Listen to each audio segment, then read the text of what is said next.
Най-грубата грешка, допускана от треньори при работа с хора с повече мазнини, наднормено тегло и по-малко мускулна маса, е да ги вкарат на калориен дефицит с цел първо да изгорят мазнините и после да покачат мускулна маса. Не, това не става така, това не работи така. Най-важното нещо в случая е мускулната маса, защото тя повишава хормоналния баланс, подобрява инсулиновата чувствителност и помага за горение на мазнини. Ние, когато минеме на калориен дефицит, ние пречиме на тая мускулна маса и започваме да я губиме.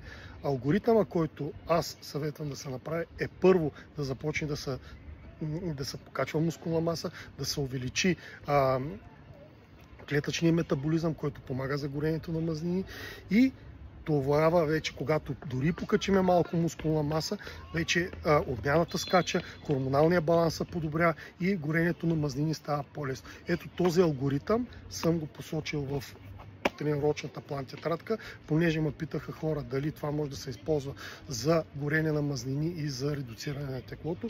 Да, една от идеите тук е такава, чрез подобряване на инсулиновата чувствителност, метаболизма, клетъчния метаболизъм и повишаването на тестостерона и цялото хормонално ниво, да постигнем едно подобряване на телесния състав.